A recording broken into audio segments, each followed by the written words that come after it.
Okay, guys, I think we're going to go ahead and get started. Can everybody hear me okay? Give me a wave or a thumbs up if you can. Great, thanks. We've got about 40 plus folks on the call now. We're expecting some more, but I guess they'll just kind of trickle in as we go. Welcome. This is the OFMA annual meeting. It looks very different this year than it has looked in other years. Usually we are all together in a big room in Corvallis the same weekend as the Small Farm Conference, and there's like 100 of us, and it's really fun.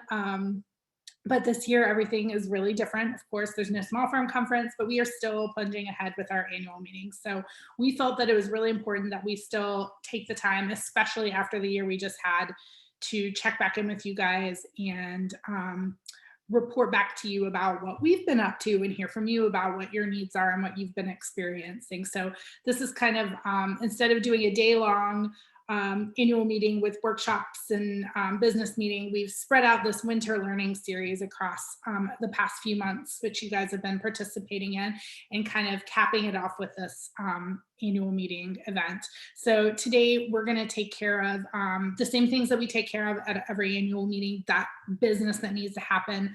We're going to elect new board members. We're going to report back to you about what we've done. We're going to talk to you about OFMA's financial health. And we'll have some updates for partners, and we'll have space for discussion and for breakout rooms too. So next slide.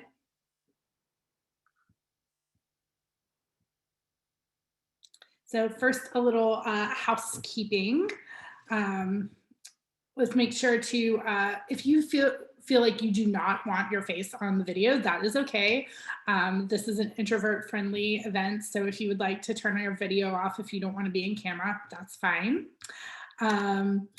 To help keep background noise to a minimum, please be sure to mute your microphone when you're not speaking. There will be a chance for Q&A later, of course, but we'll help you manage that. You'll be able to see the speaker and the slides during the presentation, but you can play around with your view settings using the options at the right of your screen. There will be designated Q&A throughout the presentation. If you have a question before the end of the section and don't want to forget it, you can submit it through the chat box. Kaylee Summers, who you guys probably know, is our chat box manager, and she will call on you later to ask your question, or we'll send it along to the relevant presenter, or she might try to help answer you. So thank you, Kaylee, for managing that.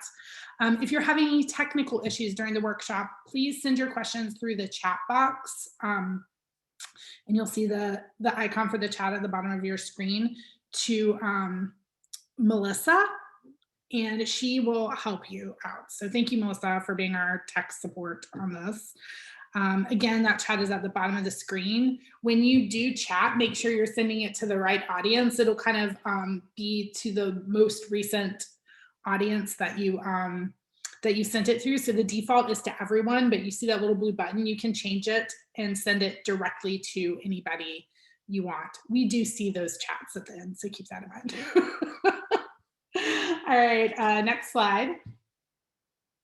So we're contractually obligated and also do genuinely appreciate, we want to recognize our sponsors.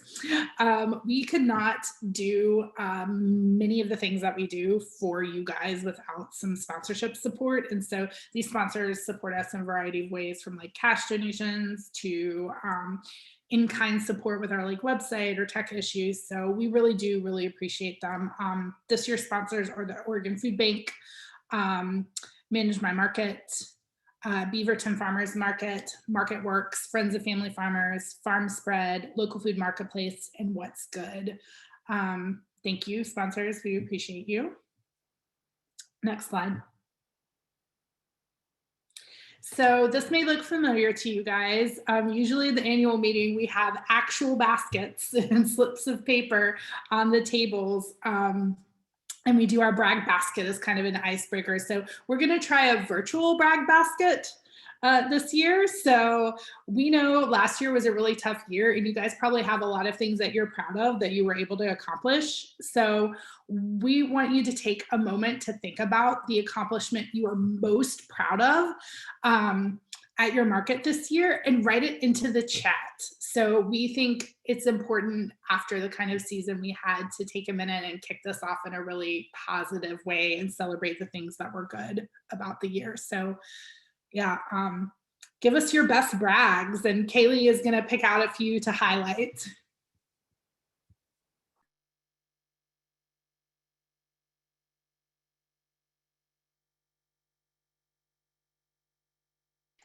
So I'll just name some of these out as they come in.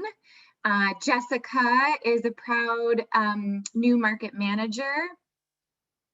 And Kimmy is, it's the first year managing and dealing with COVID as well. Those are all really great brags. Natasha introduced Double Up Food Bucks for the first time this season at South Water Farmers Market. Congratulations.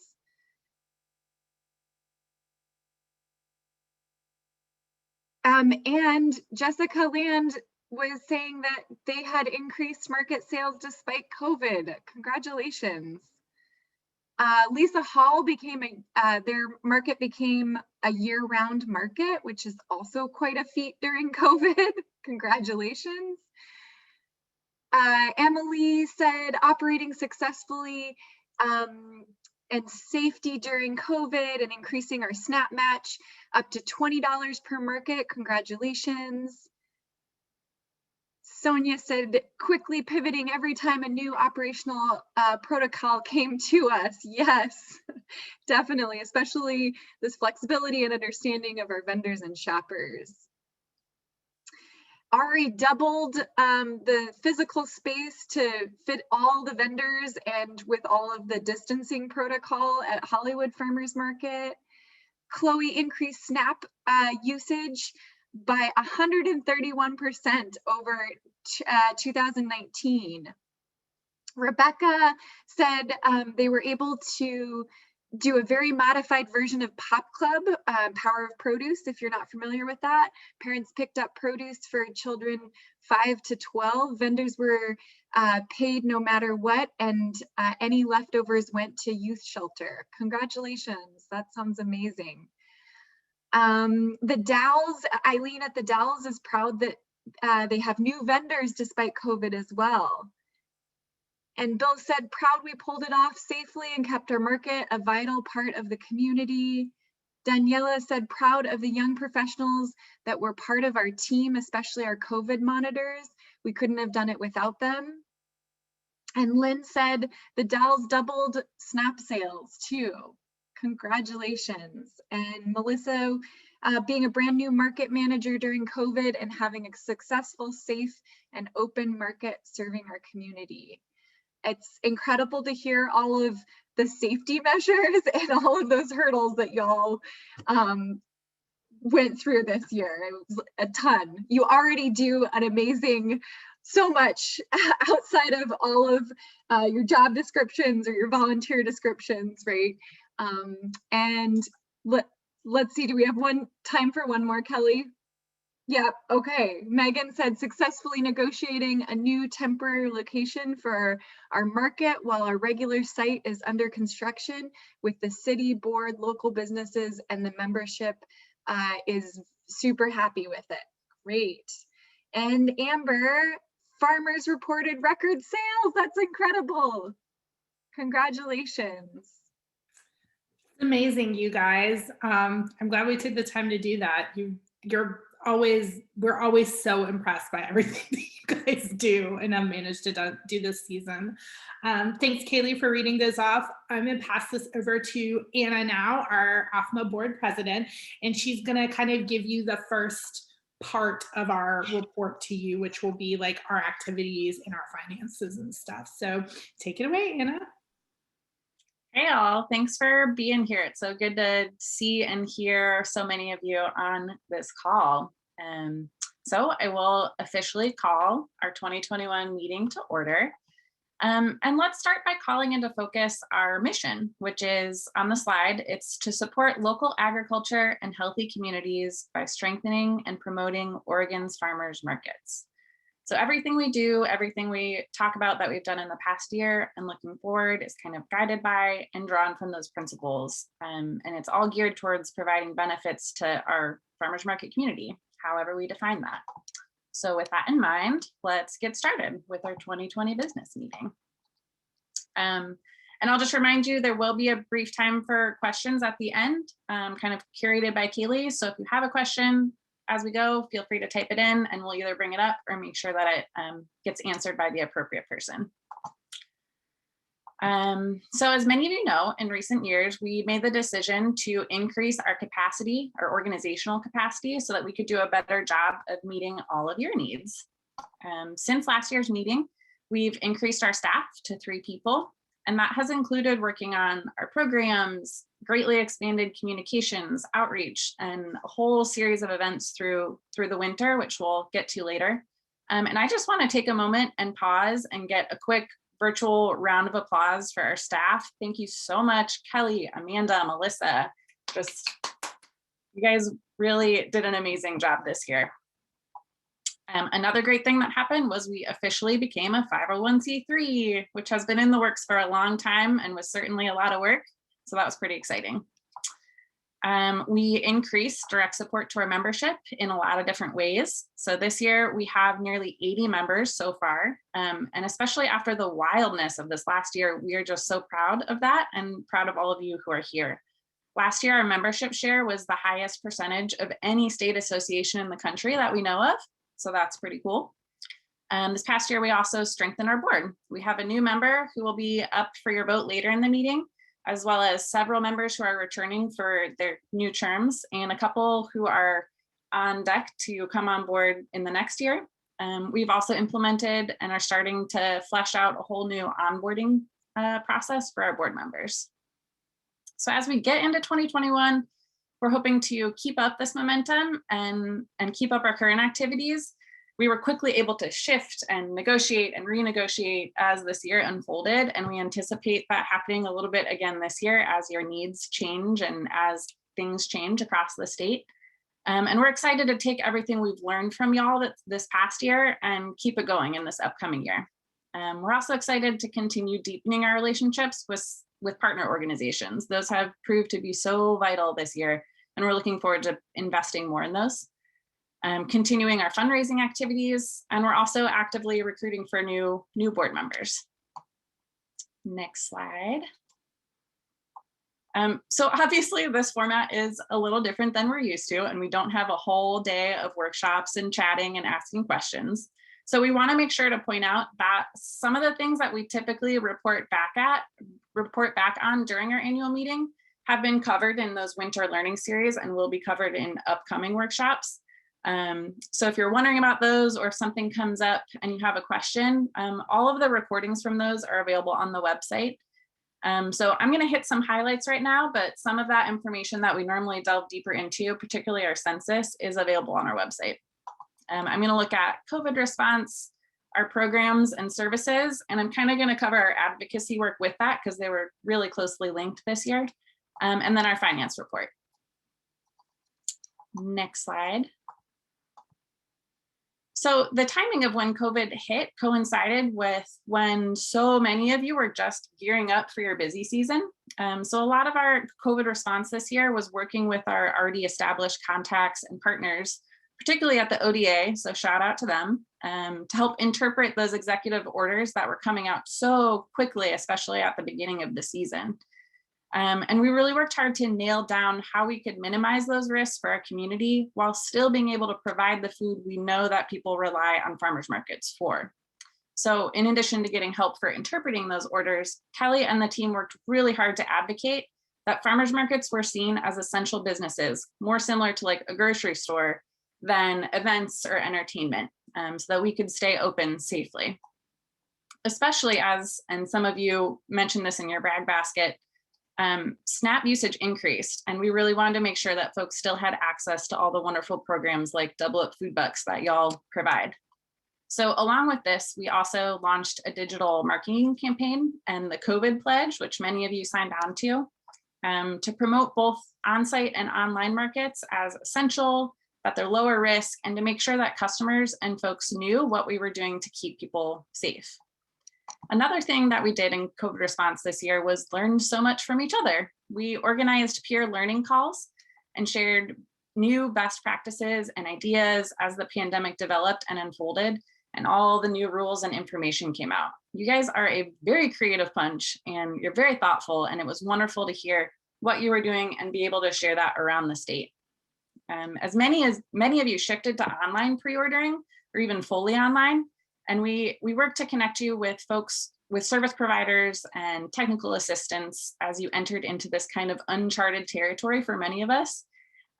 My day job is a farmer, and we also had to quickly pivot online, and it is no small feat. So good work, everyone. And thanks for kind of riding along with us as we navigated all the bumps and roughness and got to the place where we needed to be. Next slide. So in addition to what I've already mentioned, that was kind of COVID specific, we did a lot of other stuff. We continued to build the beginning vendor support network with the hard work of those markets that are involved, and also our staff, Amanda. Thanks, Amanda. We provided additional SNAP technical assistance to markets around the state. We continued to increase the range of our advocacy efforts, focused mostly on racial and labor justice. So we supported such efforts as the Worker Relief Fund, the Oregon Cares Fund, the Asks of the People of Color Caucus, Relief for Farmers of Color Act, Earned Income Tax Credit for undocumented folks, and also those very like nuts and bolts things that OFMA has always been a part of. Like the recent meat processing bill, and of course, double up food bucks and anything that came up with SNAP and food access funding. This year, we conducted our annual market census survey. So that's another one of those things that was covered in the workshops. So head to our website to see a recording of that session. And on that note, we had a winter learning series, which we've never done before. We've always had, a farmers market track at the Small Farms Conference. But this year we were able to host those sessions across a couple of months leading up to this meeting, and there's a few more to come in the spring. And we also have a lunch and learn series happening next week, and that's going to be focused on the main market management software providers. So head to our events page to learn more about that. And we just look forward to kind of remaining our adaptability and kind of going with the flow, taking what we've learned and seeing what 2021 brings us. With that, next slide, we have a little poll that Melissa set up. Melissa. So if you participated in the workshops, what were you most excited about? What was a cool one? What did you like? What did you participate in? So I'll give a couple of seconds for folks to choose. You can choose 2, I believe.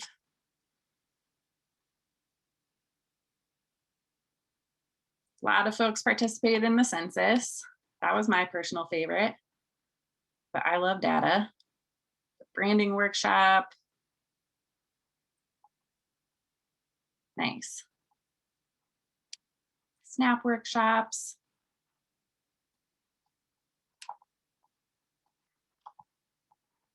It's like the census, the branding workshop.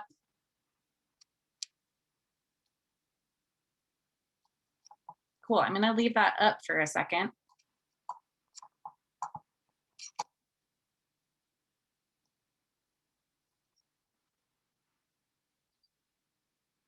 Thanks, y'all. So it looks like the census workshop was maybe the most popular of folks who are on this call, but some close seconds. The diversity, equity, inclusion workshops, which will be coming up, the social media strategy. Awesome. So next slide.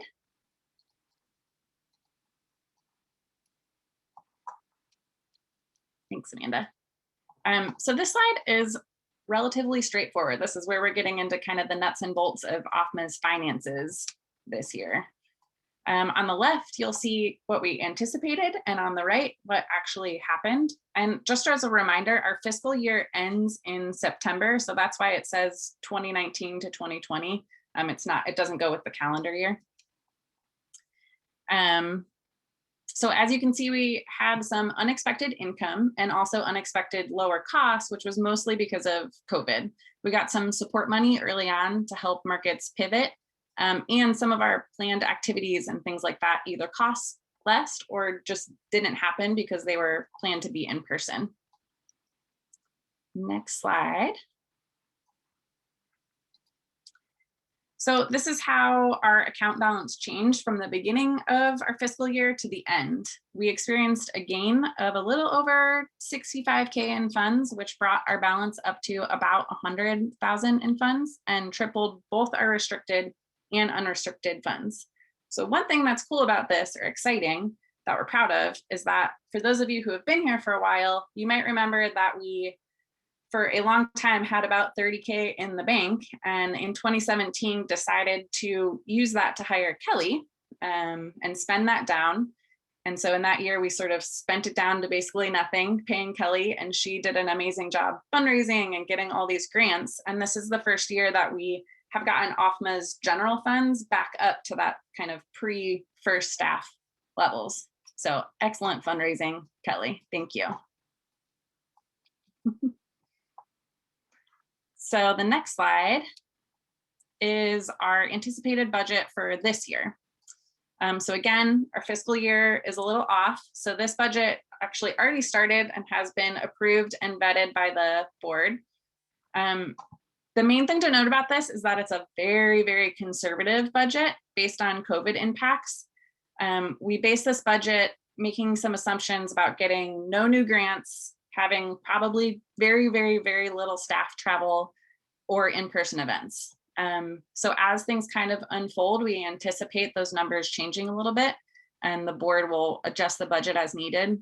For example, we recently got one of the PPP grants. So this is already a little outdated as we add in some of those funds.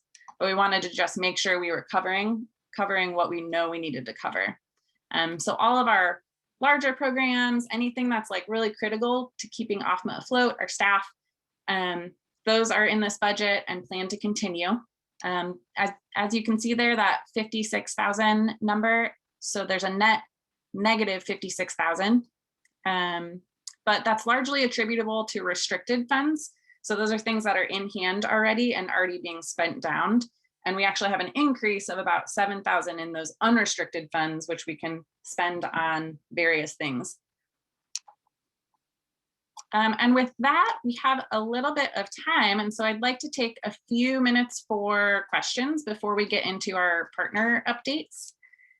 We do have a lot of folks who handle different parts of what I just presented who are in the chat and on the call and can help answer questions. We have Ari who's our treasurer, Darcy, who's in fundraising, of course, our staff and other board members. Kaylee, were there any questions that came up in the chat, or folks can raise their hands and Kaylee will choose you and ask you to unmute to ask your question? So far, no questions, but folks are welcome to raise their hand or use the chat box to ask any questions.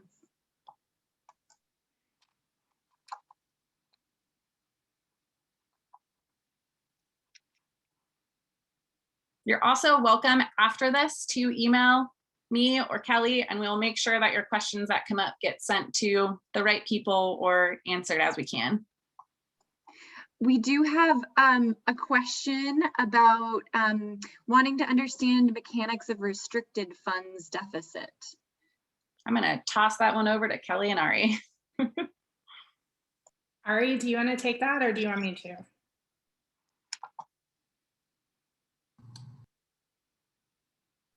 Okay, I will take that. So it's not a deficit. This is like a P&L. So this is a profit and loss. So there's not a negative balance. It just means that the balance that we have will decrease by $56,000. So it's like we have $100,000 in restricted funds that would go down by 56,000. So it wouldn't be a negative balance.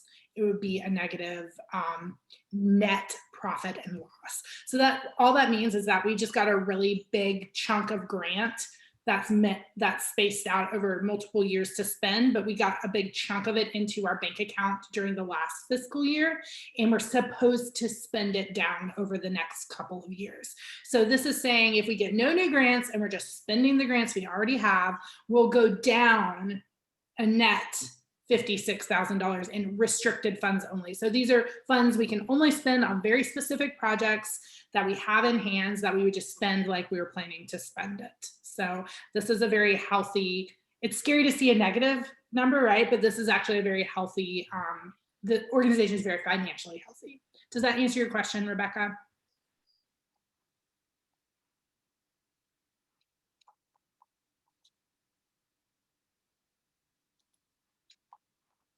Any other questions coming up, or do you see anything, Kaylee? Nope. We did have a comment. Bill said, similar to OFMA, we actually gained funds over projected revenue because of COVID delay reduced expenses. While cutting revenue, a trade-off. This year we expect upward adjustment because of a longer season. And Kelly, correct me if I'm wrong, but some of our reasoning behind doing a very conservative budget this year, even though it looks like we sort of made more money last year than we expected, is some of those grants were really, some of that funding was really in that like beginning of the season, right when COVID hit, and we were kind of in a panic to help folks figure out what to do. And so we don't anticipate that happening again this season.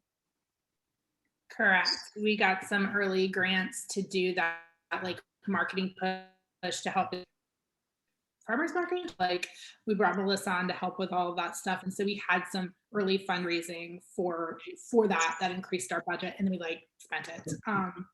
But yeah, we don't plan to have that same, so we plan to keep writing grants and hopefully getting them, but this is a budget. This is like, if we don't have any more grants that we get this season, like how do we keep afloat, spend our money, do whatever? So we were able to put together this really conservative budget based on normal spending, but no new income. And luckily we're in a position to do that because we've been very fiscally conservative for the past several years. Yeah, so we're just figuring out how to spend the money to best help you guys, basically.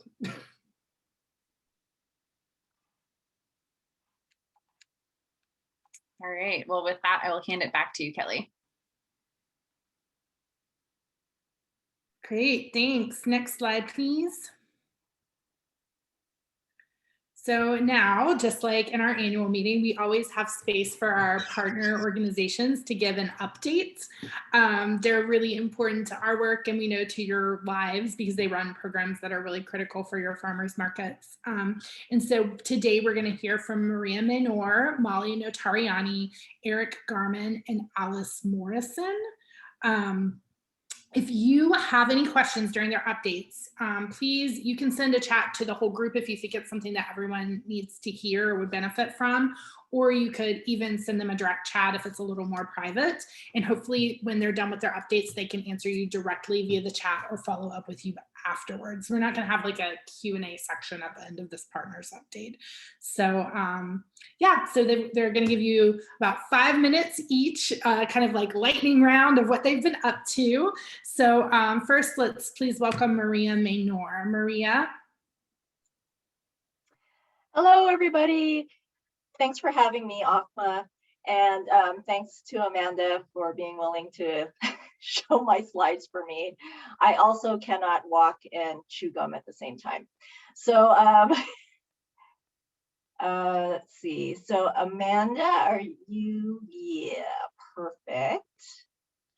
Okay, so first, let me say hello and thank you. My name is Maria Menor. I'm your Farm Direct Nutrition Program Coordinator, and FDNP connects WIC and WIC families and seniors with the freshest local produce around, and directly with the farmers who grow our food. So, and in a nutshell, the way it works is that WIC shoppers and senior shoppers receive green $4 vouchers or checks to spend on fresh produce direct from authorized farmers. many of whom are your market vendors. And our shopping season goes from June 1st to November 30th. So next screen, please. I'm going to give a quick recap of 2020, and this billboard kind of says it all. I really have no other words to explain last year. We all walked through it together with the pandemic and just the horrible wildfires. But in spite of all of these obstacles, next please, we were able to get FDNP checks in the hands of more than 57,000 WIC participants and more than 52,000 seniors. WIC clinics really stepped up how they issue checks to WIC participants, including mailing them so that the participants wouldn't have to come on site to the clinic to pick them up. And if they couldn't mail them, they also offered curbside pickup so that at least participants wouldn't have to get out of their cars. And on the senior side, 52,400, that is the most seniors we've ever served in one season. So 2020 was remarkable in a couple of good ways, at least. Next slide, please. So thanks in no small part to your market's efforts to make the shopping experience as safe and as comfortable as possible, we saw more than $1.4 million in combined WIC and senior farm direct sales, all of that going directly to our 700 participating farmers. And so that was great. And now we're getting ready for 2021. Next slide. Thanks. So with this being the beginning of a biennium, our state funding is still needs to be sorted out, but at this point we're projecting 40,000 WIC shoppers and 50,000 senior shoppers. Again, depending on how our state funding shakes out. Our funding does come primarily from USDA. However, our WIC FDNP funding does require a state match, and state funding is also essential to us to meet our operating costs for the senior FDNP. So like many other programs, we're just kind of waiting and seeing on the legislative session. April 1st is a really important date for market managers, for yourselves and for your market vendors, and that is the day that our online application goes live on our website at myoregonfarm.org. And if you're a renewing market or a returning market or a returning farmer, emails will start to come out from our office to you to re-up. I do ask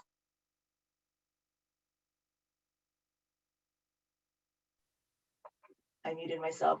I do please ask that you remember to sign up your market for the FDNP so that we can list your market in our directory of that's available to our shoppers, and that's also on myoregonfarm.org. This is just one more way to get your markets in front of potential shoppers. Our curbside pickup and mailing options will still be available for WIC FDNP recipients this year. And while senior recipients typically get all things FDNP through the mail, this year we are introducing an additional paperless option for seniors to opt in rather than having to mail in a paper response form, which they can still do if they choose. So next slide, please. Last slide.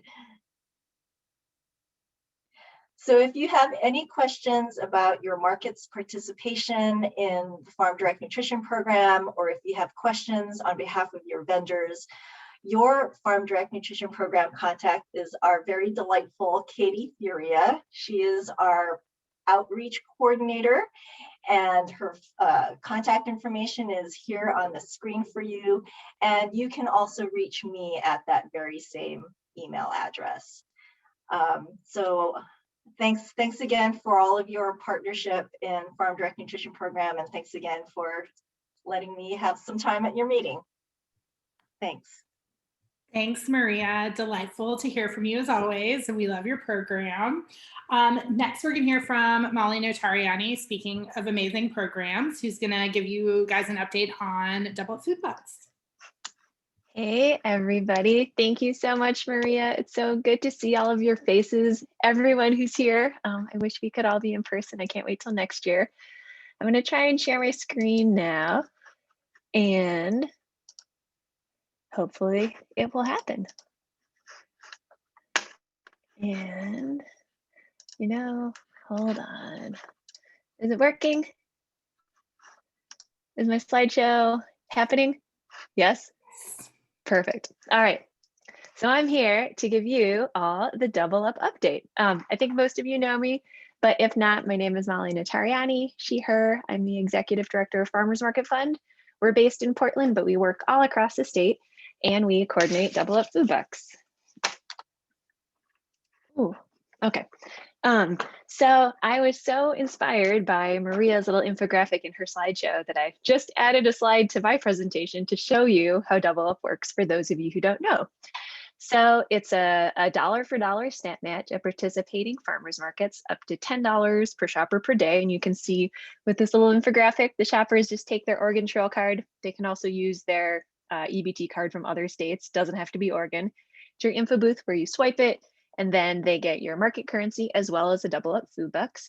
And they can spend those Double Up Food Bucks on all of those things in the lower left. So fruits and veggies, it also includes plant starts, mushrooms, beans, and fresh herbs. And then with their remaining SNAP, they can buy all of the SNAP eligible food. And like Maria and every single one of you, it's like, what just happened? 2020 was wild. Thanks for all you do and for hanging in there. So this was definitely the biggest year of Double Up Food Bucks that we've ever seen. We gave away over $1 million, or we kind of facilitated over $1 million of SNAP and Double Up Food Bucks transactions at all of the participating markets. About 43,000 households benefited from the program, and we had more sites than ever before, 53 in 18 counties. You can see on that map where all of those sites are. And I wanted to give you a little bit more of a breakdown about how COVID actually impacted the Double Up program. So you can see between 100% and a 200% increase. So SNAP sales increased dramatically, so did Double Up. The number of transactions, so people were using it more frequently, and the number of new customers. We know that that was in part because there were so many more people on SNAP. We also know that SNAP benefits were increased for participants this year due to COVID, and as pandemic EBT was rolled out in Oregon, that also became eligible for Double Up Food Bucks. So we had a new pool of shoppers who were able to participate in the program who never have before, which is awesome. And it more than doubled in 2020. Again, big year, biggest year for Double Up Food Bucks ever. So thank you so much for all of your hard work that you have done helping make the program possible. I'm going to talk a little bit now about what is coming up and how you can get involved if you want to be more involved. So last fall, we received a federal grant named GusNIP. It funds programs like Double Up Food Bucks. GusNIP is an acronym named after Gus Schumacher, who kind of originated these programs many years ago. And it's going to support Double Up for 2021 and 2022. Our goal with that grant is to grow to at least 65 farmers markets in 21 counties, so more reach. We are so grateful for the support of Amanda Cross. She is just a rock star. And I'm sure, Amanda, we love you. I'm sure a lot of you have benefited from her TA, and that is an additional part of this grant that we're able to continue to do that, which is awesome.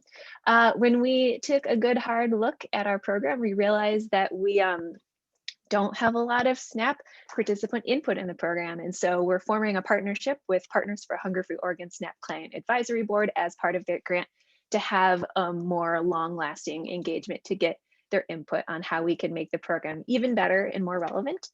We're moving to 5 counties across the state. over the next 2 years to offer the Snap to It nutrition education program that Kelly Street started in Clackamas County. We're also going to be testing a $20 maximum match in select counties. And that's kind of like a long-term goal as we get more money. I mean, it probably is no surprise that maximum participation in the program increases kind of, exponentially as the maximum daily match amount increases.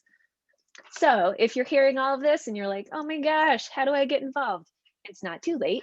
You can still apply to participate in Double Up Food Bucks. Our application is open until March 5th, and you'll see my email at the end. I'll also put it in the chat when I'm done talking at you. So not too late, please apply and join us. We've got a couple innovations up our sleeve, kind of making the reporting process more simple from some of the online things that we learned that we were forced to do last year in response to COVID. We're going to have more one-on-one support from FMF to help you make the program awesome. We're going to have a little more flexibility in the cost share, and this is something that you'll be hearing more about, but we're also exploring some new models because we've heard from especially small and low capacity markets that this program is a heavy lift. And so we're trying to figure out ways to remove some barriers for you if there are barriers to participate in Double Up. And we're also going back to Salem virtually, and we'd love your help. So some of you might remember back 2 years ago when we were at FOF's very rainy lobby day. We've got a couple Double Up Food Buck signs being held and being made there. Ooh, it looks like all right. Why now? Obviously, the state is a major source of funding for Double Up Food Bucks. There's an increased demand for the program, and you all are just perfect people to be able to tell the story of the impact of the program. It's easier than you think. So if you're like, I want to get involved in the legislature right now, we do have a hearing for our House bill tomorrow, and you can submit testimony. So it's basically, write a couple paragraphs about how awesome Double Up Food Bucks is, and I'll also put a link in the chat to how to submit testimony. And in the longer term, we'll continue to be in touch on the OFMA listserv. So I'm not going to tell you how to do all of those things, but it will help you, develop a relationship with your elected official, and you can tell them about the impact of Double Up in your community and to your farmers and to your market shoppers. And that will help build the support so we can continue to get funding for the program from the legislature. It sounds like we are not doing questions right now, so I will soon stop my screen share and see if there are questions for me. And the only thing I have left is thank you. I just want to give you all a hug like this strange little Chiyoga-eyed veggie being. Thank you so much for, deving it up and being awesome.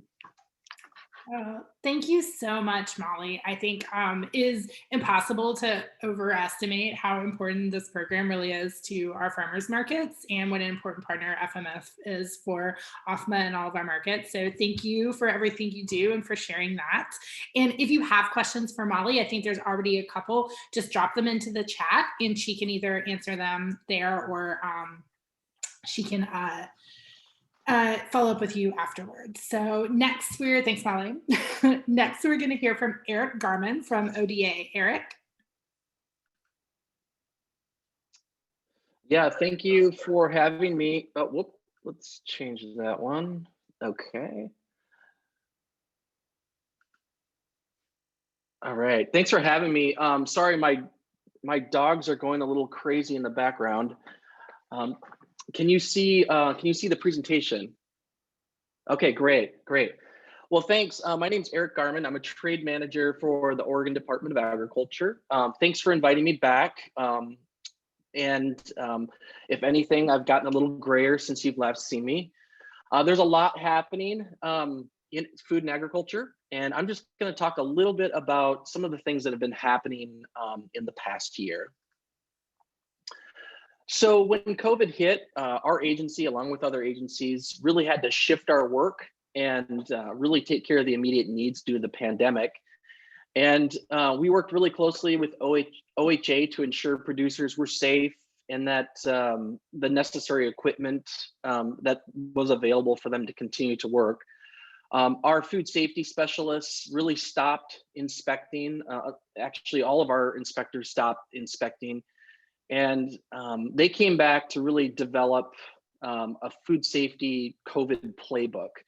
And so so the next time they went out to see producers, they were able to present this playbook and really get them back to work safely with their employees. Our school meals were affected, of course, by COVID. They were down in the state due to the school closures. And despite the school still having continued free and reduced meals through the USDA lunch program, the Oregon legislature did cut the farm to school budget by a third.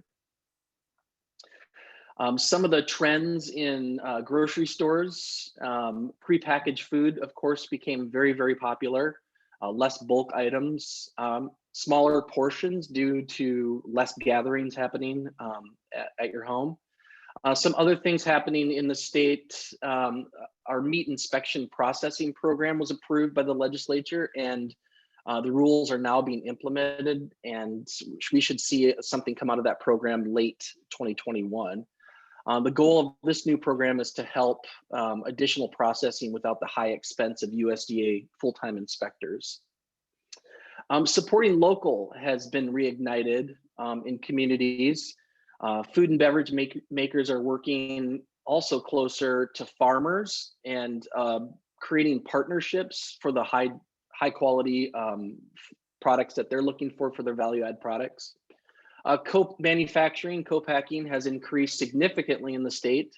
A lot of small to mid-sized businesses are running out of kitchen space and growing their businesses due to the demand in retail. And this is for both essential and non-essential items. Some of the COVID shifts that have been happening have really, a lot of things have shifted to online, as you can imagine. Worked closely with Kelly and her team for the Oregon Farmers Market pre-order system.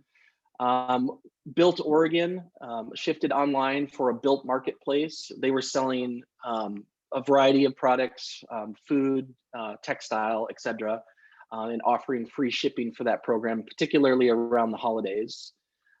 I worked closely with the Good Food Foundation for virtual mercantiles, so bringing buyers and sellers together virtually. They put together a really nice program. In fact, we're hoping to bring them back in March to have them do another Oregon-centric virtual buyer-seller meeting. The Northwest Cider Association launched a club right around Thanksgiving last year, which they had over 400 members.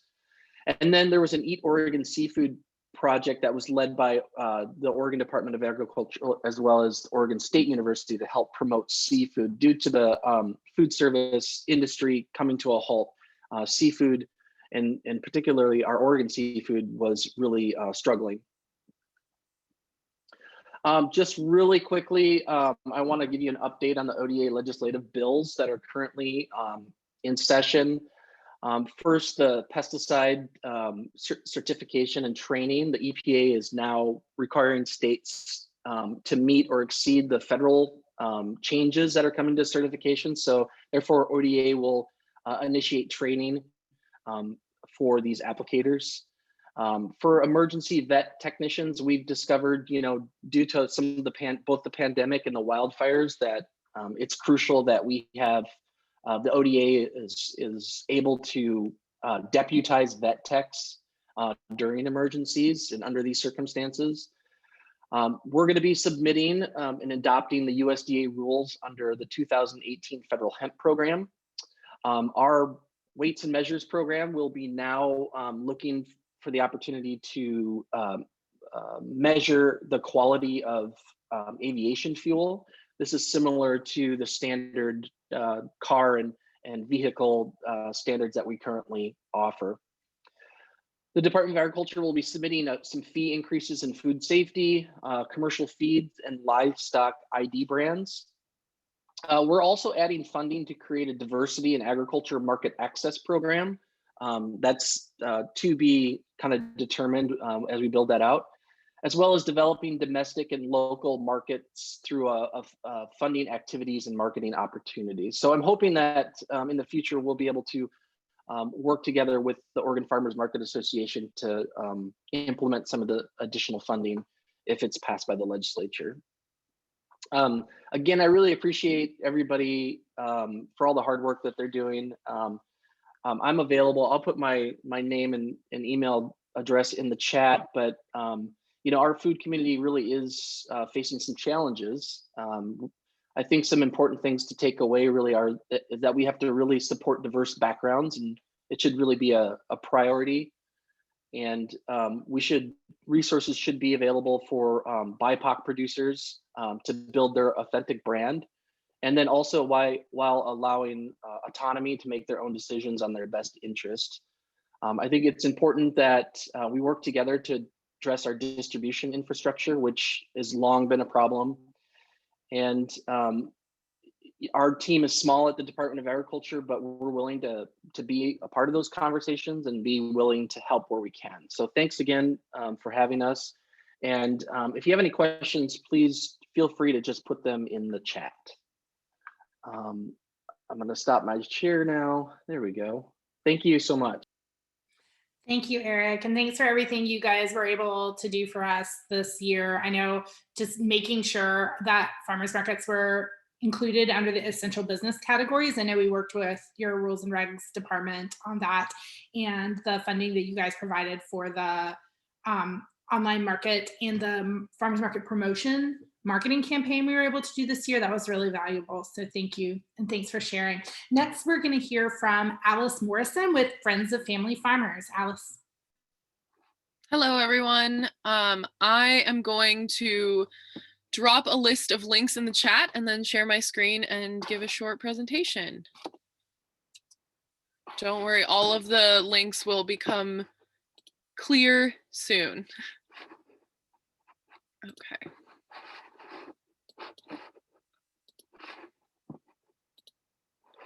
All right, does that look okay? Cool. So hello everyone, my name is Alice Morrison. I am the Oregon Pasture Network Program Manager and Development Director for Friends of Family Farmers. I'm also an OFMA board member, and I'm so happy to be with you all today. For those of you who haven't heard of us, I know we might be more familiar to your vendors than to the market management, but we are a statewide nonprofit organization who's been around for the last 15 years, really to raise the voices of small and mid-sized socially responsible agricultural producers across the state, to help promote successful land-based enterprises while providing safe and nutritious food for all Oregonians. You can see our full mission statement here. Our programming really breaks down into 3 different sections. Our farmer programming, our 2 perennial programs, Oregon Farm Link, which helps connect land seekers and land holders, folks who might be wanting to sell their land or pass it on to the next generation of farmers, and those farmers coming up looking for the perfect farmland to start their business. That's a place, it's an online platform where those folks can meet. I run the Oregon Pasture Network, which is a community of practice for pasture-based animal producers across the state who are focused on producing high-quality animal products with attention paid to animal welfare, soil health, and overall ecosystem vitality. We also offer other training and technical assistance as it comes up with our partners and coalitions. In terms of folks who are not actively growing the food but love their farmers and want to eat local, we do offer our webinar series called Infarmations. I always think that's a great branding decision. I love saying it. And we also run the Portland Fill Your Pantry program. The other folks around the state run other Fill Your Pantries in other parts. We only help out with the Portland event. And then we also do quite a bit of advocacy. We, of course, are being involved with the 2021 legislative session, which I will talk about in a little while. We're also involved in several working groups and with ODA throughout the year, kind of on an ongoing basis, and are always, and as well with DEQ, and with, and we've been involved in developing the language around the Oregon Climate Action Plan when it regards to, it's not called agriculture, it's called working lands. So we also participate in coalitions across the state, including the Stand Up to Factory Farms Coalition, the Oregon Organic Coalition, the Organic Seed Alliance, and the Oregon Community Food Systems Network. Oops. Go. All right, so in 2020, we pivoted our work to help farmers learn how to interact in COVID times. So we hosted a lot of online peer-to-peer learning outlets for folks to discuss how to approach contactless delivery, how to avoid the pitfalls of a new CSA, all those things that we all had to think about at the beginning of the pandemic. We also advocated heavily for the state meat inspection program, which was authorized last year. And we facilitated the distribution of emergency relief funds, both for COVID and the wildfires in September. It just keeps on rolling, huh? And we started a discussion group for ag producers around the intersection of food justice and racial justice, and help generally decode and disseminate info on COVID relief efforts for farmers. In 2021, we are excited to continue this work through expanded technical assistance for farmers in the Oregon FarmLink program. This technical assistance program, is being built specifically to aid BIPOC farmers in finding land security here in Oregon. The second is the Living Soil Awards, which is a collaboration between us and Cultivate Oregon, another nonprofit based in Southern Oregon, to honor and lift up producers who are already implementing soil health practices and really putting a premium on the holistic health of their farm system. I'll talk more about that later, and there's a link in the chat about that. Nominations are currently open. We are also continuing to advocate for meat processing solutions within the legislature. There are 3 bills right now that would provide more funding and research along with that state meat inspection program to make sure that what we end up with here in Oregon works for small and direct market producers in particular, since those folks are often left out of those discussions, not intentionally. And we are also still participating in the stakeholder working groups with ODA as well. We are working with OCFSN to launch a farmer DEI training series that will live perennially, so that farmers can get specific DEI training focused on rural living and agriculture in partnership with the folks at Resolution Lab, a wonderful consulting firm out of Portland. We are also launching the OPN Producer Education Fund for all current and prospective animal producers, not just OPN members, but anyone can apply for this funding to further their knowledge of forage management, soil health, animal husbandry, animal welfare practices, all that good stuff that makes great meat. And we're also continuing our work on a mega dairy moratorium here in Oregon, so that small dairies can have a fighting chance here in Oregon, but also we want to make sure that the larger farms are held accountable for the environmental impacts that they create within the communities that they reside in. How to get involved. So we have 3 things coming up. First, next week, we're hosting 2 legislative happy hours. So we are not just working on meat processing. We're not just working on the moratorium. There's more. And we are hosting 2 hour-long sessions. They're called Muck Boots in the Capitol. And our policy director, Amy Wong, will be giving an overview of the things that we're working on, answering questions, and digging in on how you can best raise your voice there. So that's next Tuesday and next Thursday, March 9th and 11th, both from 5:30 to 6:30 on those days. We are also in the nomination period for the Living Soil Awards. So if you, the thing about the Living Soil Awards is that they also include a cash prize for these farmers. We really want to incentivize these folks who have been toiling away, doing things in the way that they feel is right. And so if you have vendors who you think would be great fits for the Living Soil Awards, please submit a nomination before April 1st, and they could win up to $1,000. And then the information series that we're currently working on is called Creative Land Access, and that will be happening the last Tuesday of every month through May from 6:30 to 8 p.m. And you can sign up for those through our website, which is on the next slide, friendsofamilyfarmers.org. Our other 2 perennial programs you can check out at OregonFarmLink.org and OregonPastureNetwork.org. And thank you so much. If you'd like to contact me or have any questions, you can reach me at alice@friendsofamilyfarmers.org, and that's my cell phone number there as well. That is the end of my presentation. Thank you, Alice. Friends of Family Farmers is such an important policy partner for OFMA, and you do so much for farmers in the state. Thank you. And thank you to all of you partners. You've like crammed so much into such a short period of time. We really appreciate your brevity and also your lovely information. So thank you guys. So now, next up, we have something I think you guys are really going to enjoy. It's a 5-minute cute animal break. So we figured after the sort of year we've all had that you guys deserved a cute animal break. So Melissa's going to share that video now.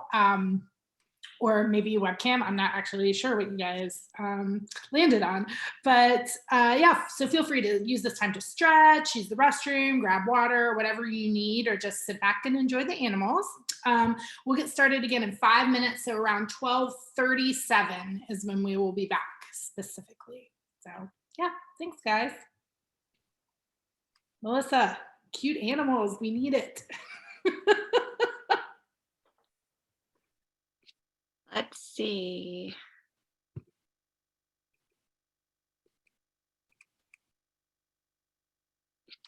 Y'all see that? Here we go.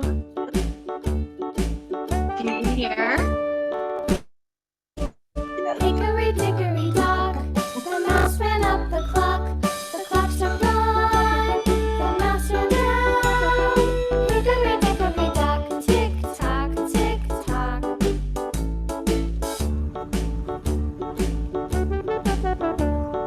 Hickory dickory dock, the bird looked at the clock struck 2, away she flew. Hickory dickory dock. 1, 2, 3, they call me Bessie. A petit Jew. Exactly. Billy. Jason.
Bong bong bong, salakatola, pitchkatola, beep beep beep body beep bong.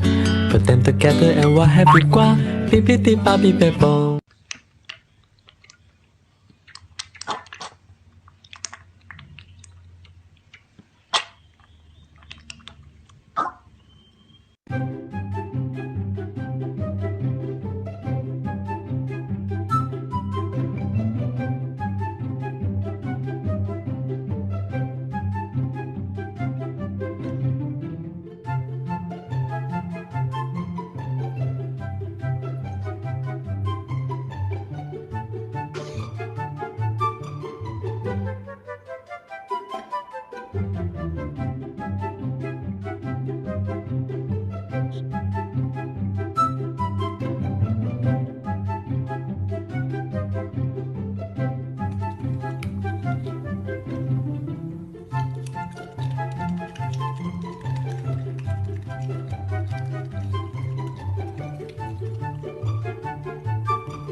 ¿Qué pacho? No bajó, pero yo creo que no subió mucho. Is it good? I'm going to. Si quieres lo agarras. Ya. We just had the most amazing family vacation.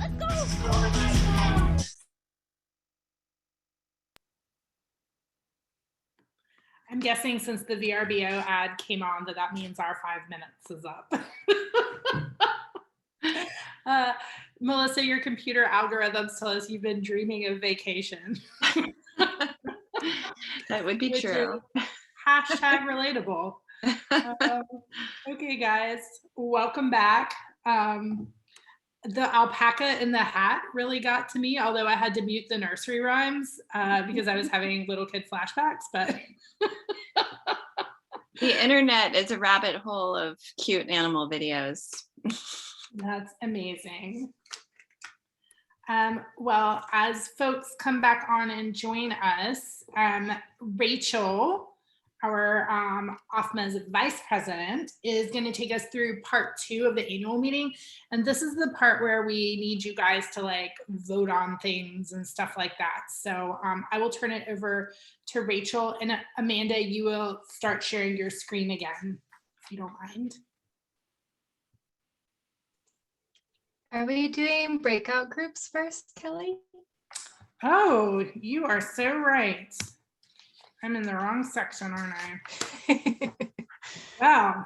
That was a test. I feel like that was a test. Did I pass? It was a test, and I totally passed.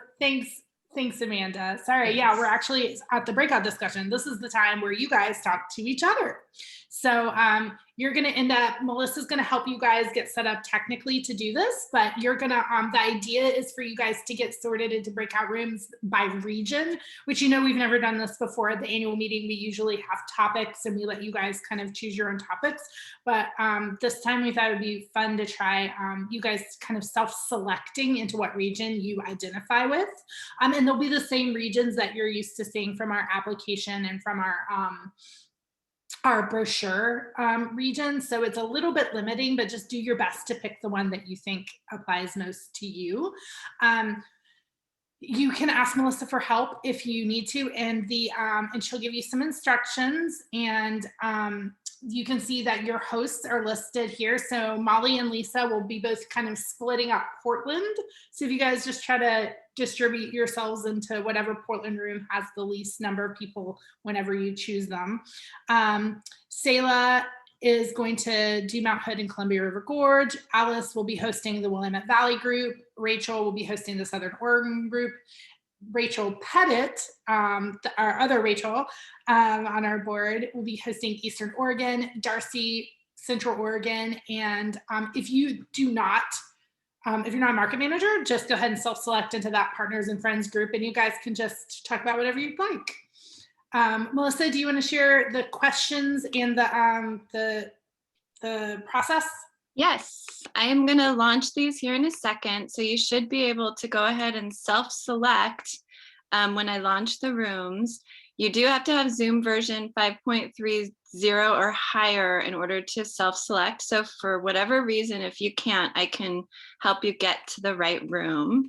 The chat, I put the discussion questions in the chat box there, which should stay with you when you go out to the breakout room, but the facilitators also have the questions. So let's go ahead and give this a try.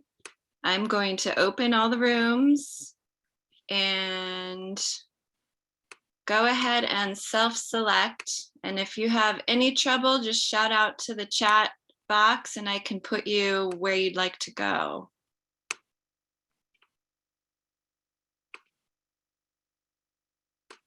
Everyone seeing options?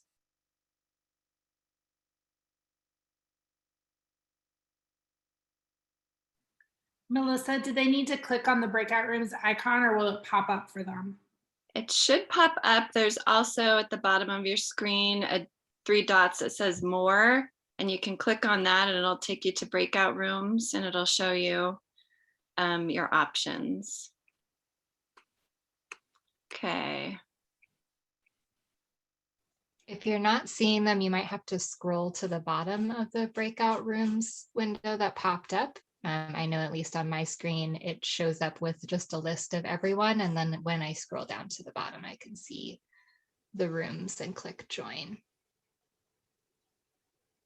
Okay, I'm going to start assigning folks if you let me know. Let's see, Ari.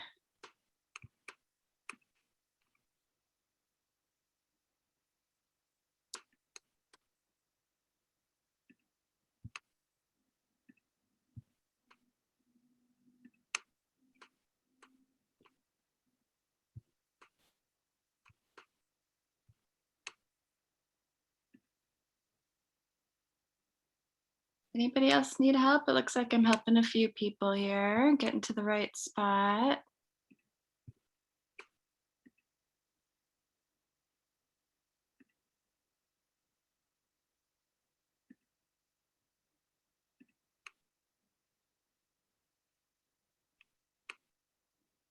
Let's see.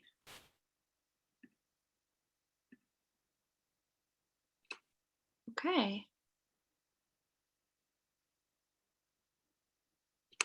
Greater Portland.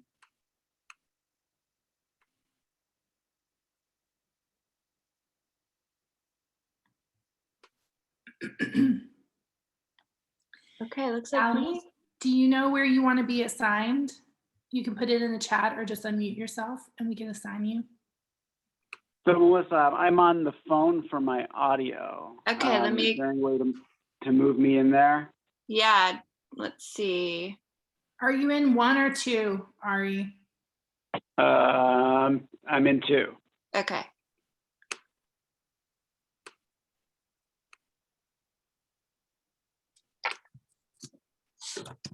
Amanda, do you want to go to a room or you want to hang out here? Yeah, I'll go put myself in one of the Portland rooms. Okay. Rachel is by herself in Southern Oregon. Do we want to move her to Eastern or Central maybe? Probably Central. Yeah, are you able to do that on your end or do I do that? I think I can do it. Okay, there we go. Okay, cool. No Southern Oregon representation, too bad. I know, it's our big hole. And yeah. So it looks like in this room still is Sally Moon plus us. Sally, are you still here? Yes, I am still here. Sorry. Can we sort you into a region? Yeah, I'm at the coast in Nesquin. Okay, great. I'll put you in the coastal region, okay? Thank you. Sure. There we go. And we should be able to move as hosts and co-hosts move between rooms, I think. If you guys wanted to go like peek in on at a bunch of different ones. Yeah. I'm gonna chill. I'm literally selling my house while we're on this call. So I'm just gonna take a moment to chill. I'm also gonna chill for a second. You guys, you're doing great. This is yeah, really you guys cool. are doing great. It's awesome. You too. Yeah, there have been like so few tech issues. Except for me trying to go to a totally different part of the agenda. It's almost like you're human. What? First of all, how dare you?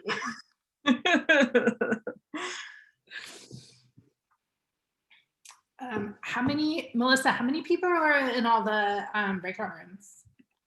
Can you see that? Oh, I can see them too. Nice to see like Dana joining and Kelly Straight. What are Dana, Hannah, and Kelly Street talking about right now? That's what I'm too afraid to join into that group. No, thank you. Who's Kelly and Dana? So these are all lovely people. Hannah Fuller works for FMC and she drops into our call sometimes. Dana used to be on the OFMA board. She was a very engaged volunteer. She like burnt herself out a little being so engaged. She was amazing. And despite our best efforts to like rein And then Kelly Street, she does Snap to It programs. So she works for OSU Extension. She's very involved in like food demonstrations and SNAP programs and stuff like, and she's like very involved with the Oregon City Farmers Market. Okay. Yeah, she's really great. Cool. Thinking about what the three of them have to talk about is very interesting though. Dana's darling. I wish she'd come back to OFMA. Yep. Wrangle her in for something. Right. She has a wide variety of skills, I feel like. I'll share this with you, but I created a collaborative document for all the facilitators to take notes. So here, I don't think I added you, so you can see what they're doing. Cool. Can you put the link in the chat? Yeah.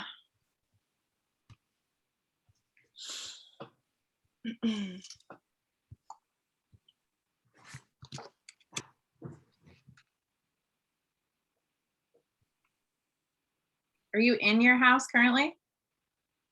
Me, yeah, I told them I like blocked out today during this time period. At 2 p.m. the showings start again. There's like a little bit of a bidding war going on with our house, which is good, but like feels really stressful. Yeah, it was bonkers. We like were lucky in that we made 6 offers before we had one accepted, and some of the houses that we made offers on, they sold for like 90,000 over the asking price. I was like, that's impossible. Yeah, our first offer was 35 over the asking price, and so we're like, amazing. So we're gonna like cut it off soon and just make a decision.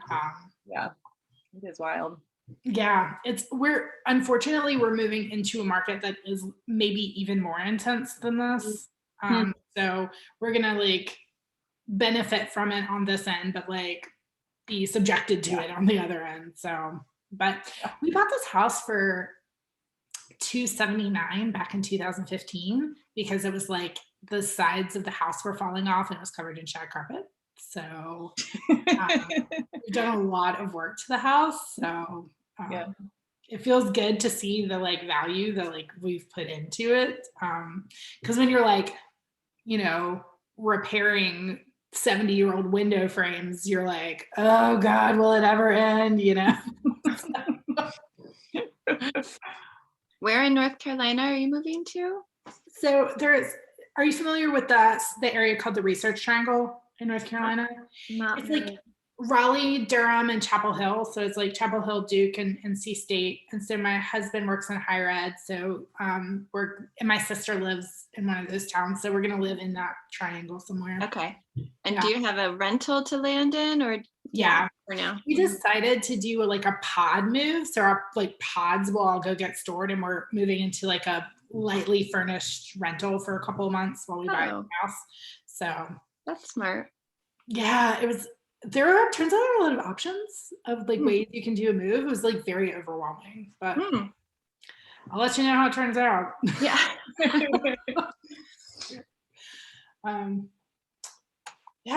Yeah, the real estate market is really hot down here. I don't know. It sounds like same up in Salem. I mean, it's all along the I-5 all the way down into Southern Oregon, I think is very it's interesting because I'm trying to pull out of the property that I co-own with my ex. And so we're trying to decide on like what is the equity, which is quite a bit right now in this market that he doesn't want to sell. So it's interesting to figure that out. Oh, so are you going to have to find somebody to like appraise the house? Yeah, we've done a couple different things, and hopefully it's not going to be we're heading towards the settlement, but it could be the one big conflict because some real estate agents say, oh, if you sold it right now, you could sell it for this much, no problem. Right. But he doesn't want to sell it right now, but he gets to hold on to the value.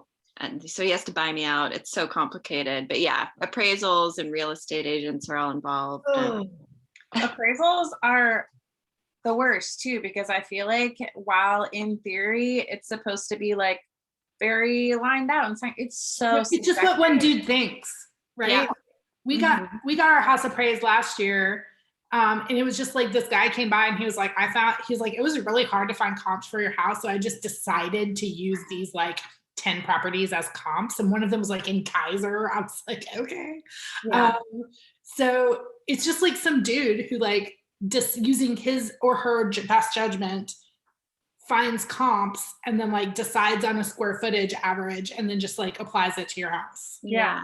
There's so not like a subjective. formula. There's not like a computer that does it. It's just like some person's opinion. Yeah.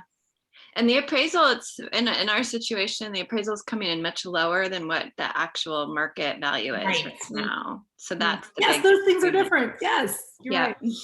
right. So They're frustrating. So we're all having like real estate woes or stressors at least right now at the same time. Yeah. I feel like, you know, so lucky and like so much privilege went into making this possible. And also I'm like, I'm never fucking doing this again. Never. Living in this house till I'm 90. So you guys have the house. It's under contract? Oh, we are done. Signed, sealed, delivered. We're moving in. We've been painting this whole last week and we'll move in next week. That's so exciting. Yeah. Yeah. Oh my gosh. Yeah, it's fun. I'm like, yay, now we get to fight over paint colors. I'll take that over the like what house is on the site. So cute. Melissa, are you staying in your house, do you think, in Ashland? you know, I'm probably gonna have to move at some point because my son starts high school in the fall and I live a little far from, well, we haven't decided which high school he's going to. Everything's kind of up in the air right now. So yeah. Yeah, see what kind of money you're getting too. Yeah, right. Yeah. So, but I started looking, I've been in this rental for about a year and a half. And I started looking at other places and it's just the rental market is crazy down here too. It's like to find because I have 2 kids, to find a 3-bedroom house is just like over $2,000 a month. You know, $2,200, $2,300, which for one person on a single income doesn't work out very well. So do you guys still have the issue with like trimmers making it really seasonally? Yep. Yep. The cannabis has driven up everything, like all the prices and all the rentals and so I've got a great house, which is like for a great price, but it's like my daughter and I share a room upstairs, so which is fine, but she's starting to get ready for her own room. And then it means my partner, when he wants to stay over and they're here, it's like he sleeps on the couch downstairs, so kind of ready for like a bigger space. Like mama's ready for her own bedroom too. Yeah. But I have a great house in Ashland, so I don't want to give it up just yet. So we'll see what happens. So, Melissa, where are we in terms of like giving them notice on coming back and stuff like that? Yeah, so they've been in there for 15 minutes. We have 15 minutes left. Although I'm looking at the notes that people are taking, and let's see, I don't know if let's see. In the greater Portland region, they're kind of on the future forward looking. Looks like they're kind of on the second piece. I don't know if we have another question for them, or if we want to close it early or give them like a warning. What do you think? I mean, I'm up for just throwing some new wild question at the rooms and seeing like, you guys got any good ideas?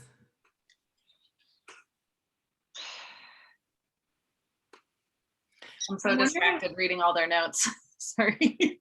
I'm feeling like a vendor recruitment and retention question would be a good one. They seem to really get into that topic during the census presentation. So like, I'm curious if like there are any holes in your vendor lineup you're really struggling to fill this year, or you really would like to fill this year or something, you know, something like that, I think would be good. Okay. I can broadcast that out. So are you facing any challenges with vendor recruitment? Is that how you would? I think I'm specifically interested, are there any like types of vendors that like they're seeing any commonalities of having, because they're in regions, right? So if they're like, there are no cheese vendors in our region, or if they're like, you know, all of our older vendors left, like, or all of our hot food vendors left because they, or processed food vendors left because they couldn't do sampling. Like, so like, are there any holes in their like vendor, their vendor mix? Yeah. That you're really challenged to fill this year? What are you doing to try to recruit, like that kind of thing? Maybe then they could even talk to each other. Okay. Oh, hi, Eric. You're muted. I'm just jumping around. I was gonna say hi to some other folks that don't have as many people, maybe. Oh, Yeah, feel free. do it. You're like, whatever. I'll jump on partners and friends. How's that? Okay. See you guys. Hi, Eric. I'm gonna take this next 10 minutes to go try to make my house look like nobody lives here, because I'm gonna be sprinting out of here as soon as, so I'll be right back. Okay. I'm leaving my volume on, so shout loudly if you need me. Okay. Melissa, have you been in Southern Oregon for long?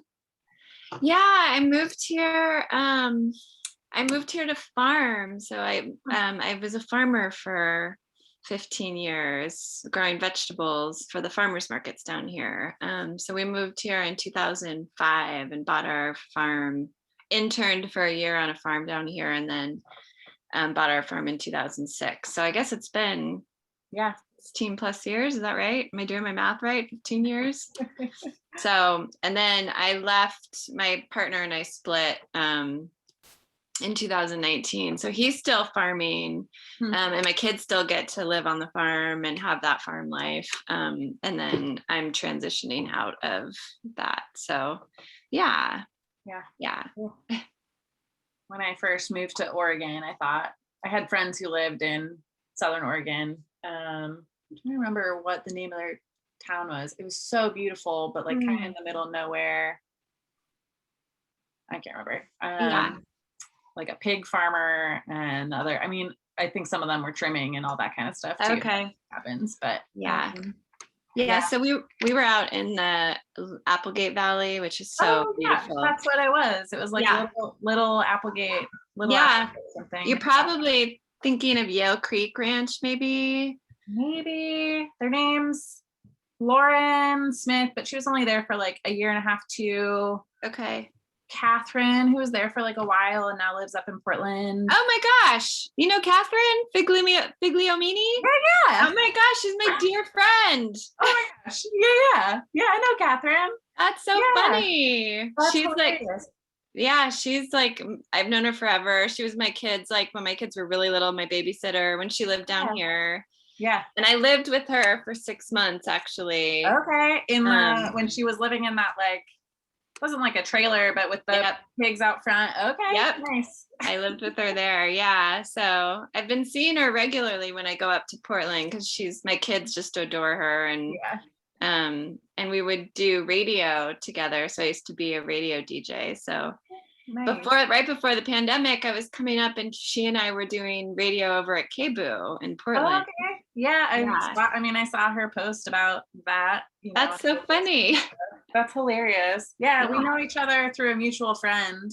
Okay. His friend Lauren. And so Lauren was down there for a while. And then I'm trying to remember if they actually lived together when they came back up to Portland or not. But yeah, same circles. We've gone on like camping trips and that kind of stuff together. Oh, that's so funny. Yeah, she's so great. She's so great. And now she's getting married and living out at her boyfriend's farm or fiance's farm, right? Yeah, doing the rural-ish thing. Yeah. I'm so happy for her. Yeah.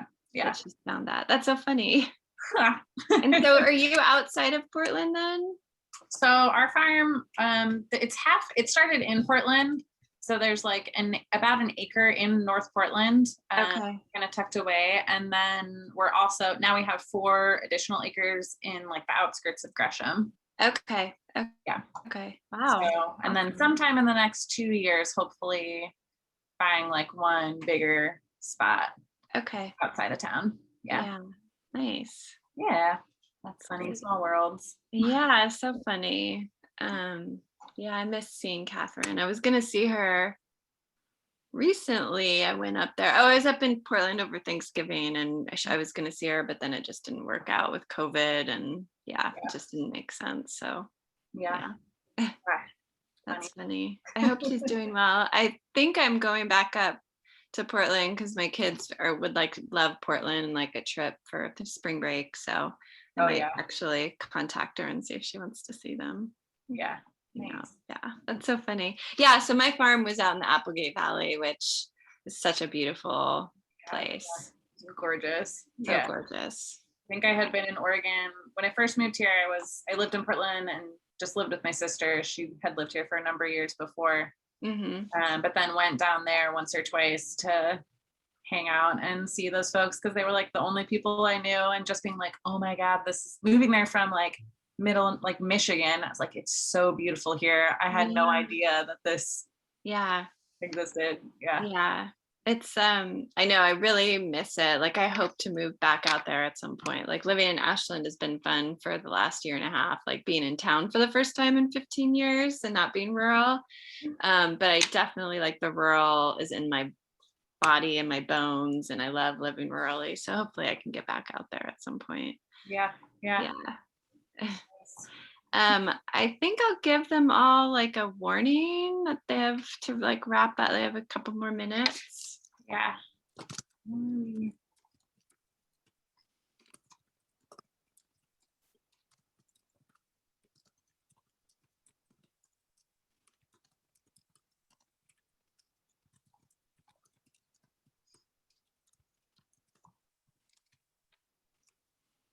Hey, how are we doing on time, guys? Good. I just gave them a heads up to like start wrapping up, and then we'll reconvene in a few minutes. Great. Looks like we have 6 more minutes. Great. I haven't looked at the notes. Let's see.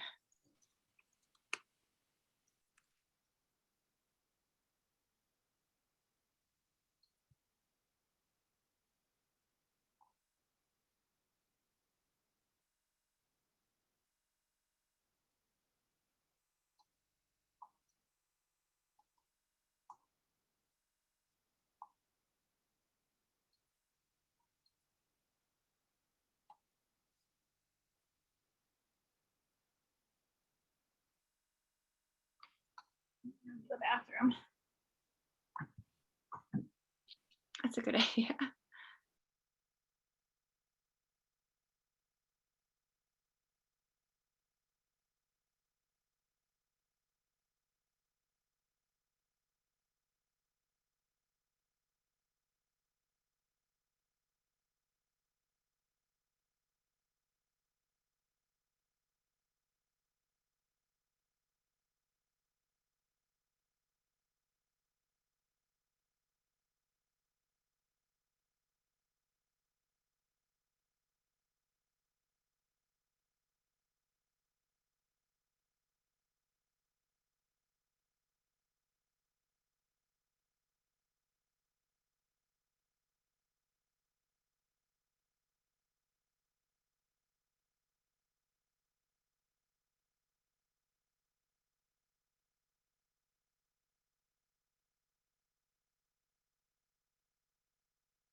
Okay. We said we'd rejoin and have a little while to discuss. So let's go ahead and.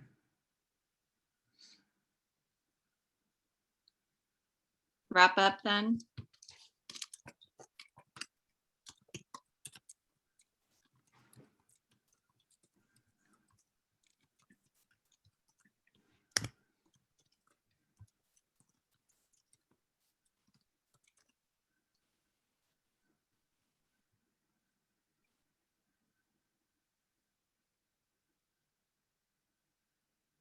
Give them a second to, and then I'll close the rooms.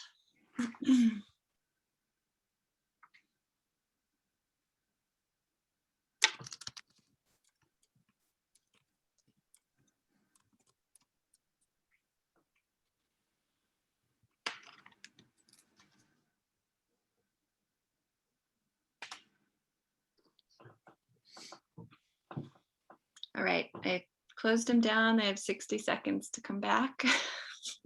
I don't know what happens at that time, but guess we'll It'll see. just kick them. Yeah. Hi, everyone. Everyone's coming back, I see.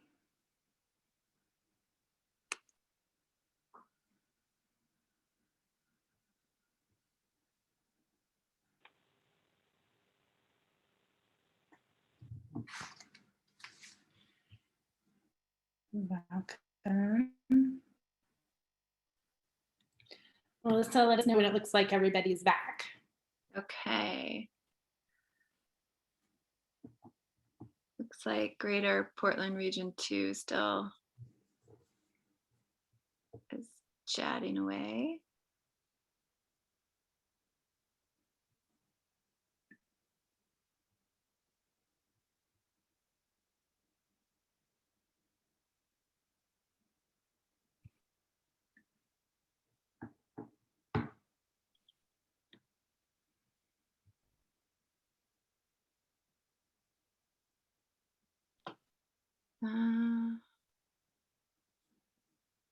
I'll send a message to Amanda, have him come back. Let's see. We're here. Amanda says they're here. Okay. Amanda, Great. can you start screen sharing again, please?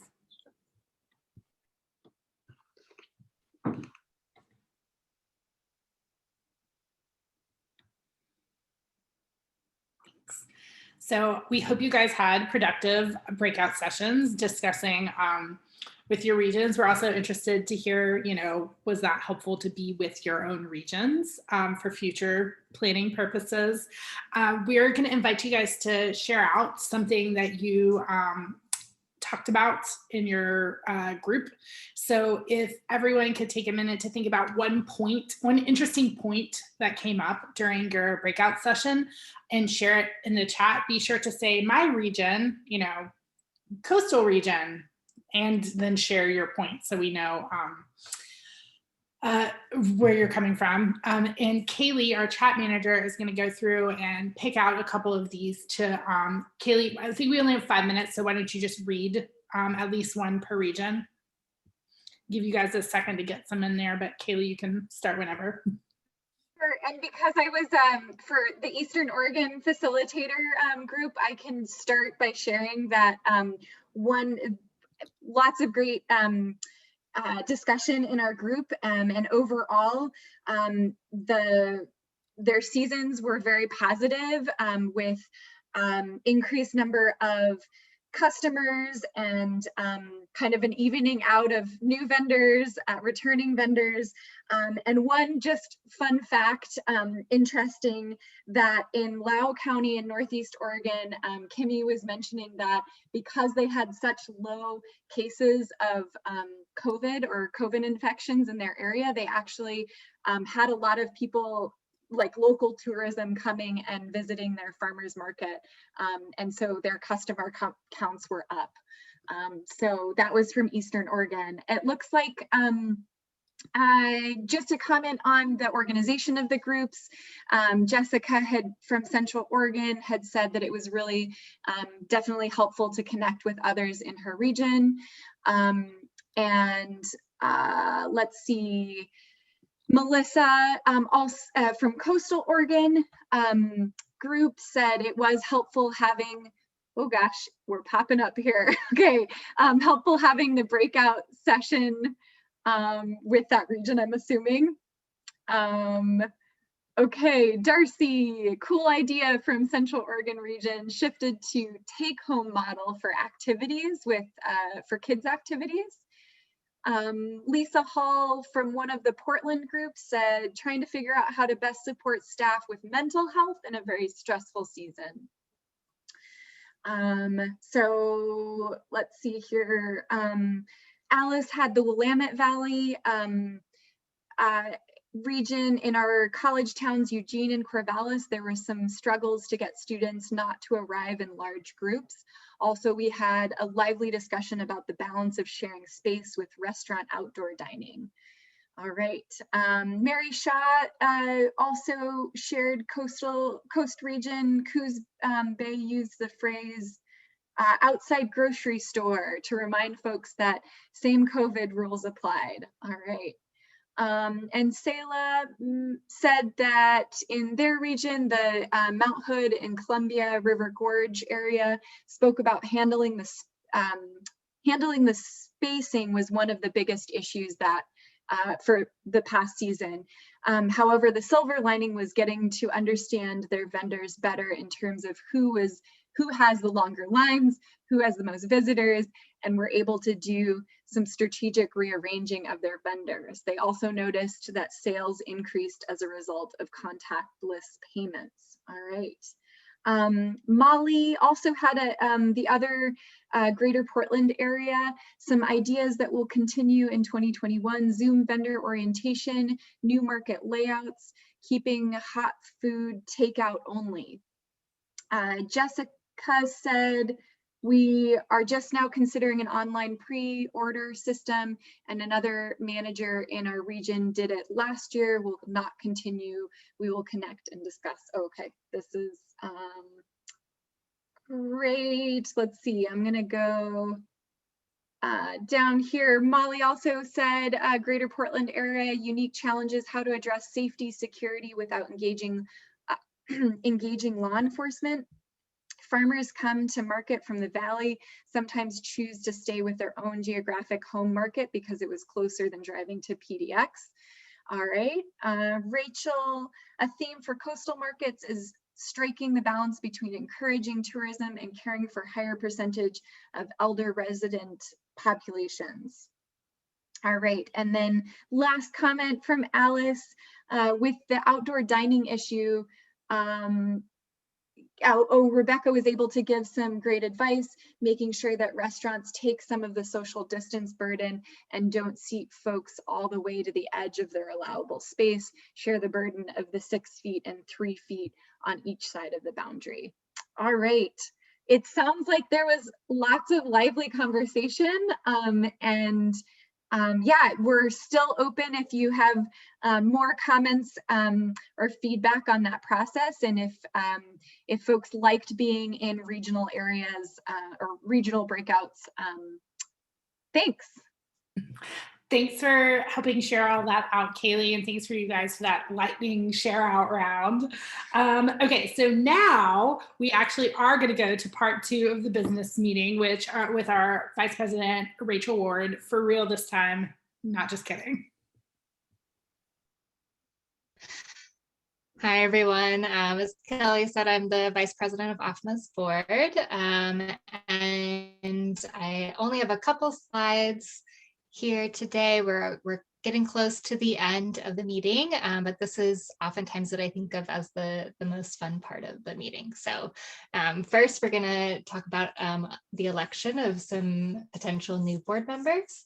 But before I do that, I want to just give a quick recap of why the board is important. So for over 30 years, OFMA has been promoting local agriculture and farmers markets across the state.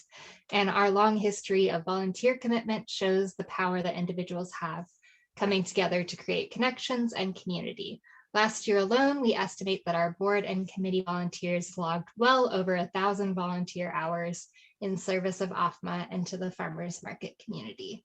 So I want to thank all past, present, and future board members for their hard work and commitment to OFMA.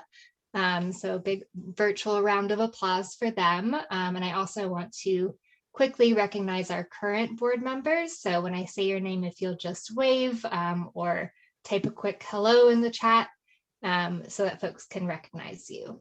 So first we have our president, Anna Springer. And then I've already introduced myself as the vice president. Alice Morrison is our secretary. Ari Rossner is our treasurer. And then our general board members are Kaylee Summers, Sonia Reagan, Lev Johnson, Rachel Pettit, Kara Smith, Darcy Spar, and Hans Kumler. And pending election, we have Selah Ellsbury Craft. So we have one new board candidate this year that I've just mentioned, Selah Ellsbury Craft. Selah brings experience working at nonprofits focused on food security, urban farming, farm to school, and family farmers. She currently works at Marion Polk Food Share as the executive support coordinator and special projects manager. And I want to give her a short amount of time to just say anything additional about herself as a form of introduction. So Selah, feel free to unmute Thank you, yourself. Rachel. Can you hear me okay? Perfect. Yes. Thanks everyone for having me here today. I guess I'll just add that I've been volunteering with OFMA on the fundraising committee for about a year now. I've really enjoyed my experience, yes, with Darcy and Hans and Molly.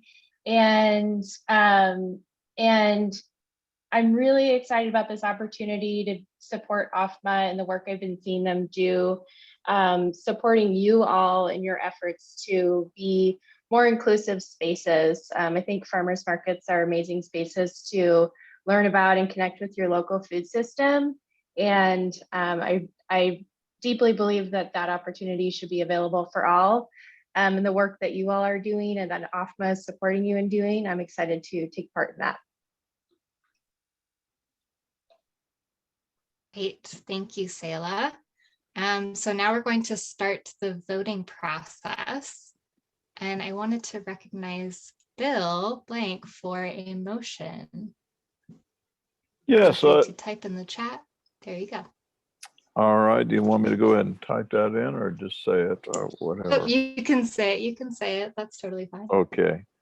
Well, I would like to propose that we approve by unanimous consent the board slate of nominees since they do not exceed the positions that are open. And if we do Great. that. Thank you, Bill. Anybody wants to make any comments, we're allowed to do that though. Sure. Do we have a second of Bill's motion?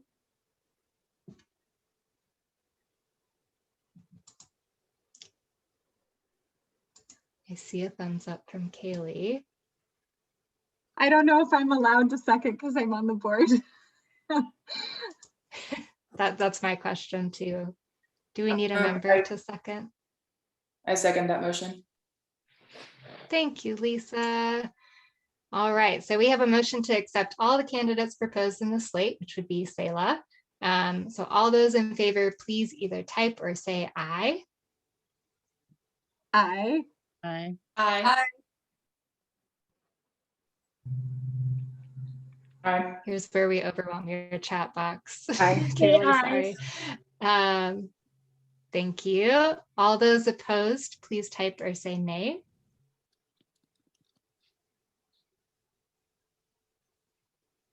All right, hearing no nays, so it looks like the ayes have it and the motion carries.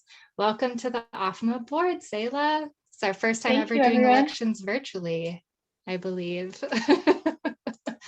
Thanks, y'all. That went really well. So I want to go to the next slide, Amanda.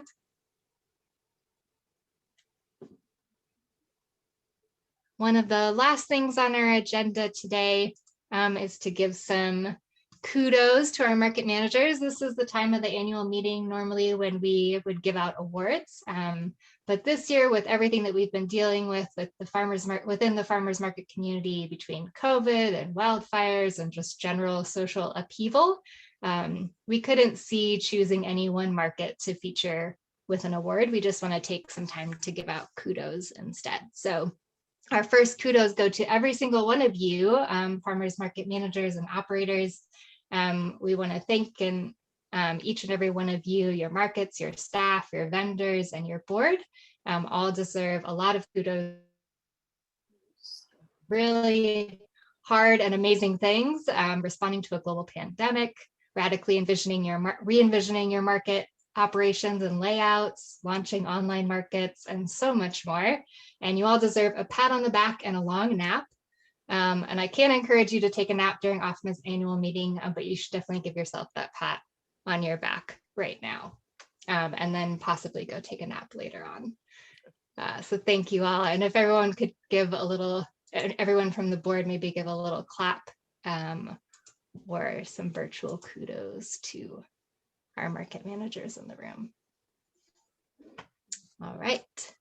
And next up, we want to give some kudos to Trudy. So Trudy Tolliver has been the executive director of the Portland Farmers Markets for 10 years now, and she's moving on to a new chapter this year.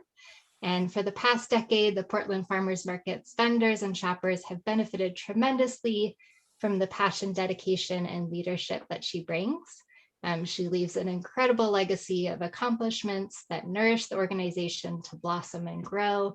And some of the many triumphs of Trudy and her team during her tenure are refreshing the image of the market with an updated logo and style guide, opening new markets and taking ownership of others, extending the Portland State University market to a year-round season, overseeing the creation and publication of the first Portland Farmers Market Cookbook, establishing a successful durable dining program to reduce at-market waste, and so many more that I can't even take the time to list here. But Trudy has really held market operations to the highest standards, ensuring an excellent shopping experience.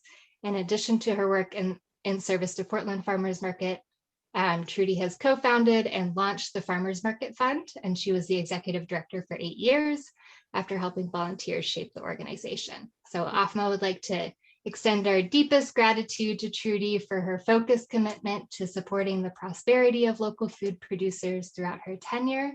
Her dedication has had a lasting positive impact on the regional food economy and on many individual farmers and food artisans. So a round of virtual applause for Trudy. We know it's not as good as the real thing, but it's what we got. So thank you, Trudy, for all of your hard work. You'll be dearly missed, but I hope that we will still be seeing you around. Thank you very much. And next up, we also, thanks. Next up, we also want to give kudos to Molly Natariani. In addition to being the current executive director of the Farmers Market Fund, Molly has served on OFMA's board for nearly 5 years. And with her extensive farmers market and farming background, she's brought passion, dedication, fundraising knowledge, and market management insights to our decision-making, in addition to always bringing a food access and food justice lens to OFMA's work. She's served on various committees as well as the executive team. She was the previous executive or vice president before me and left big shoes to fill there. And she just overall has helped OFMA through many, many periods of growth and transition. And we'd like to thank Molly for her service to the farmers market community. You are so appreciated and you will be so missed on OFMA. But we're fortunate and lucky because we know we're going to continue to see you doing great work in your role at the Farmers Market Fund. So everyone go ahead and give Molly some virtual claps. And I'm loving all these great comments in the chat box too.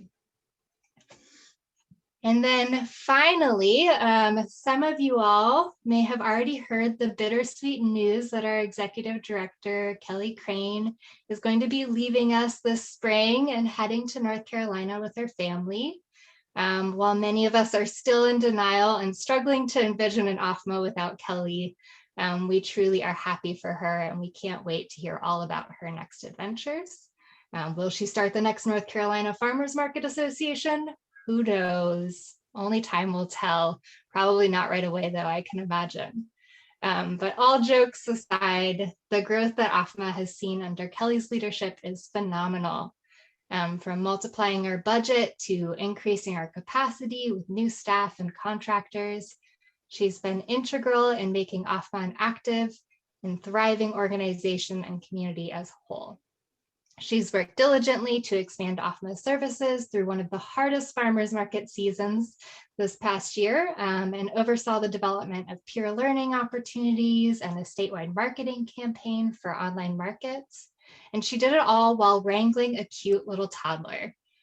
We can't thank Kelly enough for her years of service and hard work to build a stable and robust organization that we know will hold steady through this transition. So please give Kelly a big round of virtual applause. And all the reactions, all the hearts, all the sad crying faces. And I know that Anna is also going to drop a link in the chat to a kudo board. This is a kind of a virtual card signing, so please feel free to add in your well wishes to Kelly.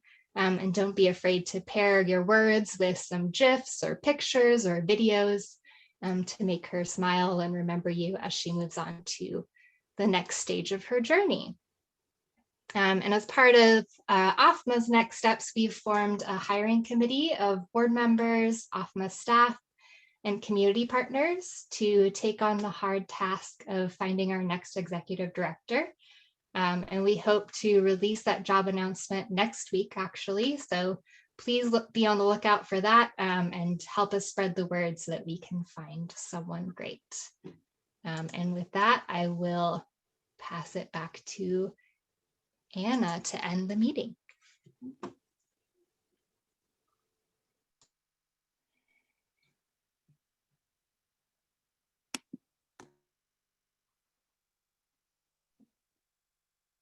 Anna, are you muted?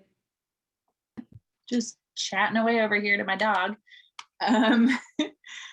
Thank you so much for being on this call today. And thank you so much for riding along in this wild, wild year that we've had. It has been unprecedented, but we have grown so much stronger with all of you contributing and helping and sharing and getting us through this.